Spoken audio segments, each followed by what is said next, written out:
Hemos escuchado en estas lecturas luz para nuestra vida, para la lucha contra la tentación y el pecado que todos sufrimos, y también para saber cómo poder salvarlo y cómo poder vivir en comunión con el Señor, la misma vida de Jesucristo. La primera lectura, hemos escuchado el capítulo 3 del libro del Génesis.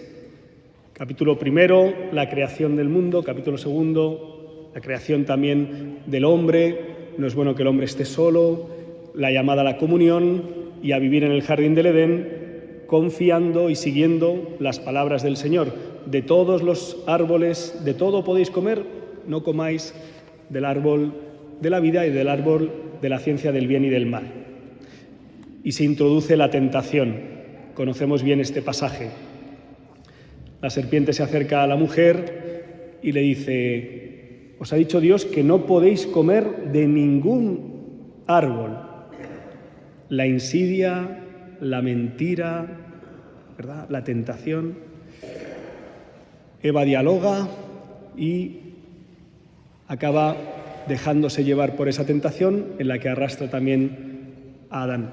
Y entonces sucede lo que hemos escuchado en la primera lectura. ¿Dónde estás, Adán? Me escondí, sentí miedo. Es la primera vez que aparece la palabra miedo en la Escritura. Estaba desnudo y por eso me escondí. Me oculto, me aparto, ¿no? Esto es la secuencia del pecado, la dinámica del pecado. La conocemos bien porque todos los que estamos aquí hemos sufrido este proceso. Todos, en algún momento de nuestra vida, seguramente varias veces, muchas veces, hemos tenido el impulso, la llamada a realizar algo que tiene un atractivo, que creemos que nos va a hacer un bien, aunque interiormente, aquí dentro, suele haber una voz que nos desaconseja esa acción, que nos indica que no está bien, que también está basada en la propia palabra de Dios, ¿no? ¿Cuántos de nosotros, ante un momento de enfado, de irritación, de frustración, no hemos resuelto la situación dando una voz a otra persona o dirigiéndonos a ella sin delicadeza, sin caridad, con palabras a veces hirientes? En un primer momento, esa situación hace que te sientas como aliviado, ¿verdad?, de la tensión que tienes dentro, pero inmediatamente después te pesa. ¿Por qué he tratado así a esta persona? ¿Por qué le he dicho esto? ¿Por qué le he obrado así? O cuando hemos intentado sacar ventaja de alguna situación, sabíamos que estábamos un poco medio engañando o engañando del todo, pero bueno, a ver, así me salgo un poco con la mía, consigo esto que me apetece tanto, que me gusta tanto, y después te avergüenzas. No se te ocurre ponerlo entre tus logros. Primero es la tentación, el engaño, ¿no? Después es la culpa, la vergüenza. Me oculto, tengo miedo, no me acerco a Dios porque me pesa, ¿eh? Me separo de Dios y al separarme de Dios me separo de los demás. Y donde había comunión surge la división. Esta es la dinámica del pecado. Aparece en Adán y en Eva y aparece en nuestra vida. ¿Y qué es lo que hace Dios? ¿Qué es lo que hace Dios? Nos busca. ¿Dónde estás? ¿Dónde estás, Adán? ¿Dónde estás? Me escondí porque estaba desnudo. ¿Qué hace Dios? Revestirnos. ¿Recordáis vuestro bautismo? No, ¿verdad? Éramos muy pequeños todos, seguramente. El día de vuestro bautismo, de nuestro bautismo, nos revistieron con la vestidura nueva, nos revistió Jesucristo, nos cubrió, nos hizo hijos de Dios. Y cuando pecamos, seguimos siendo hijos de Dios, heridos, golpeados, pero hijos de Dios. Y el Señor le dice a la serpiente, el mal es condenado por Dios, el mal es condenado por Dios siempre. Pero quien sufre el mal, que somos nosotros los seres humanos, Dios tiene una palabra de salvación.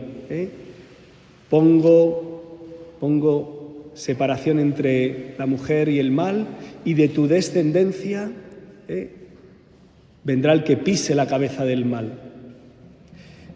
Hay una palabra de salvación, una promesa desde el primer momento,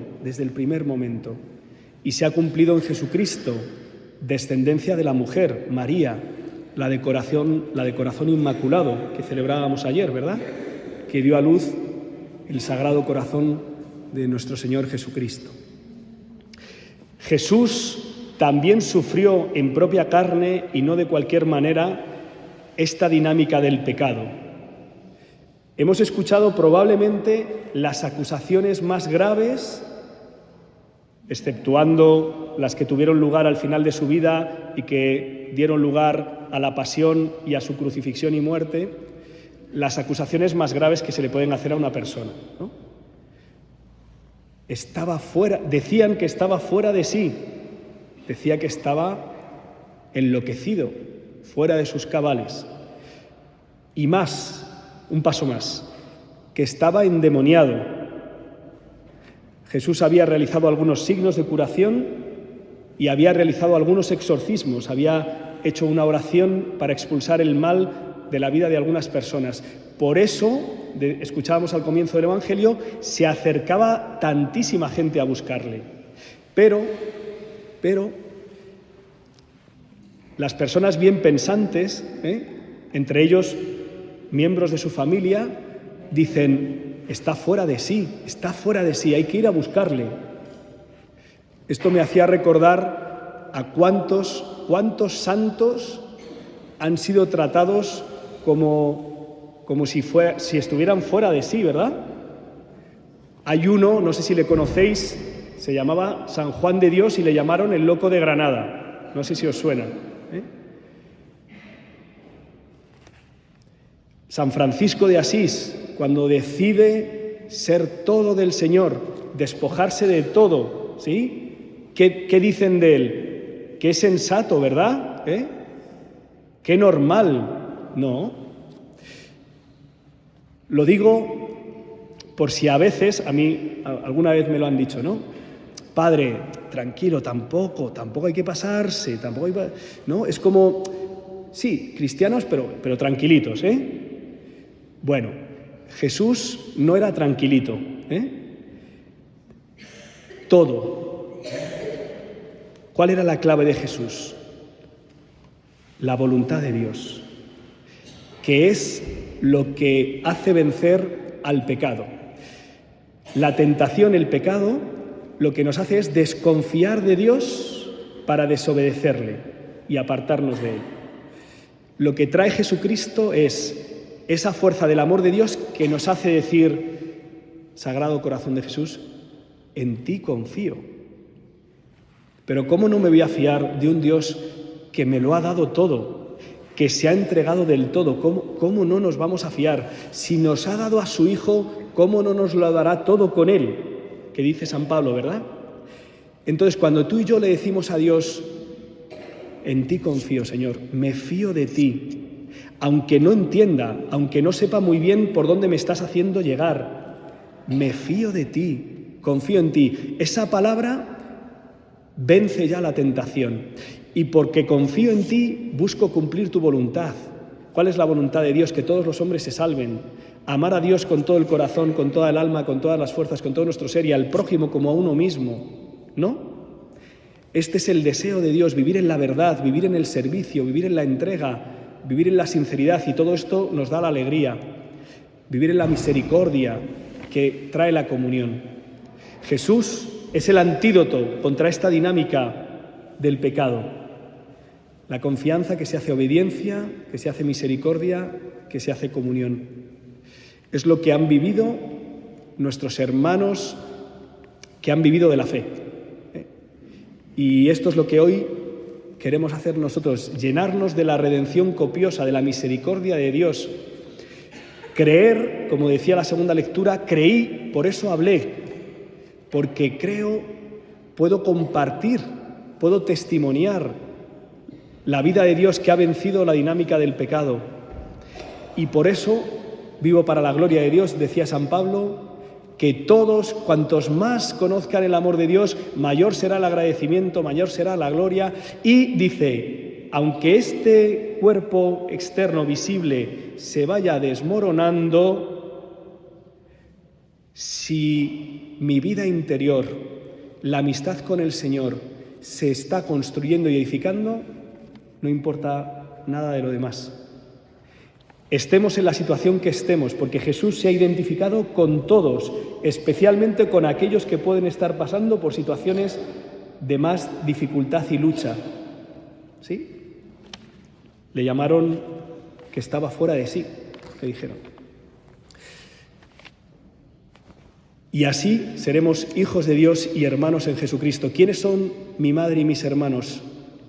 ¿Quién tiene una relación fraterna con Jesucristo? Quien cumple la voluntad de Dios, quien vive como hijo de Dios. Así de sencillo y así de profundo. ¿Quién es la primera que ha vivido la voluntad de Dios? ¿Quién es la primera que ha vivido la voluntad de Dios? La Virgen María.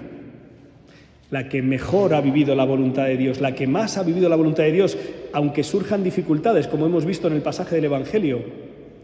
Aunque Jesús nos descabale, aunque Jesús parezca... Pero Jesús, ¿qué me estás pidiendo? ¿Por dónde quieres que vaya? Y nos dice, pues por donde he ido yo y por donde ha ido María. Que María Santísima, la Virgen, Nuestra Señora del Sagrado Corazón, que aquí veneramos en esta casa, nos alcance esta apertura y esta confianza para que la fuerza de Dios disipe la fuerza del pecado y nos haga vivir como hijos de Dios y hermanos entre nosotros. Que así sea.